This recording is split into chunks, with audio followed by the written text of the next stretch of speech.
కేసులో చార్మీని ప్రశ్నిస్తుండగానే మరో కీలక అరెస్టు జరిగినట్లు ప్రకటించారు excise and SIT director Akun Sabharwal. Netherlands కు చెందిన మైక్ కమింగ్ను అదుపులోకి తీసుకున్నట్లు తెలిపారు. హైదరాబాద్ లో డ్రగ్స్ కేసుకు సంబంధించి ఇతన్ని కీలకమని భావిస్తున్నారు. మల్టీనేషనల్ కంపెనీలకు ఇతను డ్రగ్స్ సరఫరా చేసినట్లు చెప్తున్నారు. ఇతని దగ్గర కొన్ని డ్రగ్స్ స్వాధీనం చేసుకోవడంతో పాటు ఇతని ఫోన్ నంబర్లో భారీగా కాంట్రాక్ట్స్ ఉన్నట్లు గుర్తించారు.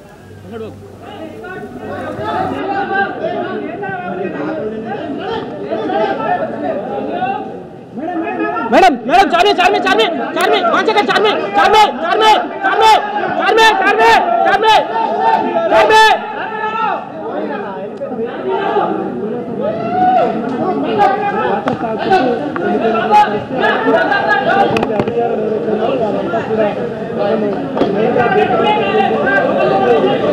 పిలిసాని చెప్పినా కదా ఏడో చూసినా నా దెంగి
కోర్టు ఆదేశాల మేరకు చార్మి విచారణ 5 ముగించేశారు సిట్ అధికారులు. పూర్తి సమాచారం మా కరెస్పాండెంట్ కమల్ అందిస్తారు. కమల్,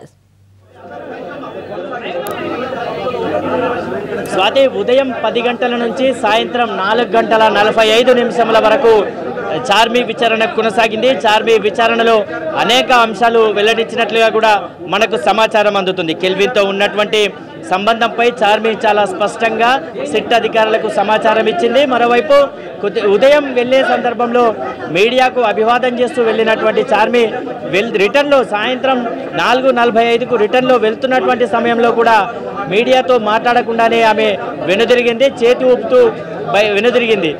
కొద్దిసేపటి క్రితం కొంతమంది వ్యక్తుల్ని చార్మి ఇచ్చినటువంటి సమాచారం ఆధారంగా కొంతమంది వ్యక్తులకు సంబంధించినటువంటి సమాచారాన్ని కూడా సేకరించినట్టు సిట్ అధికారుల నుంచి మనకు అందుతున్నటువంటి సమాచారం. కానీ చార్మి విచారణలో ఏ విధంగా సహకరించిందా లేదా, చార్మి విచారణలో సహకరిస్తే మరోసారి ఆమెను విచారణకు పిలిచే అవకాశం లేదు. ఒకవేళ చార్మి కనుక విచారణకు సహకరించకపోతే సిట్ అధికారులు అడిగినటువంటి ప్రశ్నలకు ఆమె సమాధానాలు దాటవేసినట్టయితే మరోసారి ఆమెకు నోటీస్ ఇచ్చి విచారణకు పిలిచే అవకాశం ఉంది.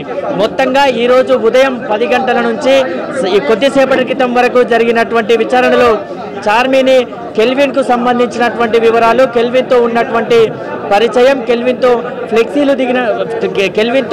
సెల్ఫీలు దిగినటువంటి ఫోటోలు, మరోవైపు కెల్విన్తో ఆమె కొంత వాట్సాప్లో కన్వర్జేషన్ జరిపింది.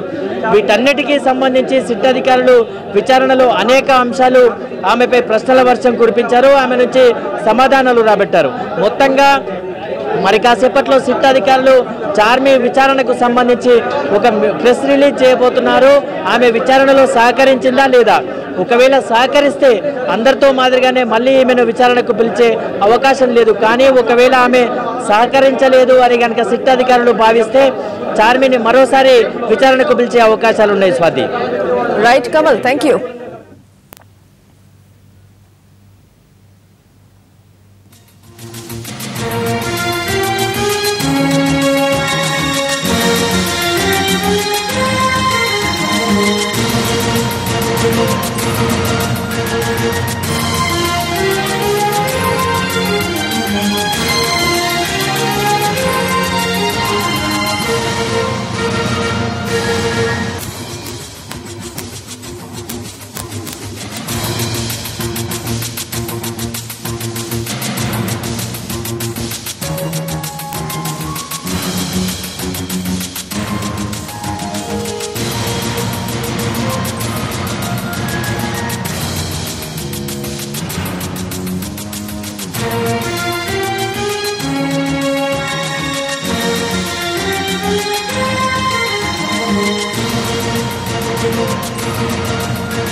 డ్రగ్స్ కేసులో చార్మి విచారణ ముగిసింది. దాదాపు 6 గంటల పాటు చార్మిని ప్రశ్నించారు సిట్ అధికారులు. మహిళా అధికారుల సమక్షంలోనే విచారణ జరిగింది. హైకోర్టు ఆదేశాల మేరకు సాయంత్రం 5 లోపే విచారణ ముగించేశారు.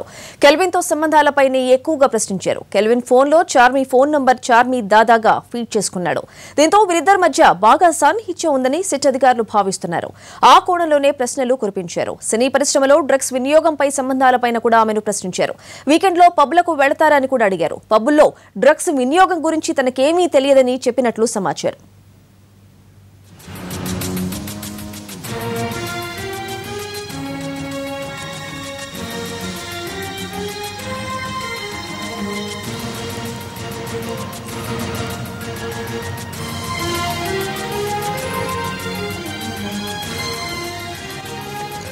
ఓవైపు డ్రగ్ కేసులో చార్మిని ప్రశ్నిస్తుండగానే మరో కీలక అరెస్టు జరిగినట్లు ప్రకటించారు excise and SIT director Akun Sabharwal. Netherlands కు చెందిన మైక్ కమింగ్ ను అదుపులోకి తీసుకున్నట్లు తెలిపారాయన. హైదరాబాద్ లో డ్రగ్ కేసుకు సంబంధించి ఇతన్ని కీలకమని భావిస్తున్నారు. Multinational company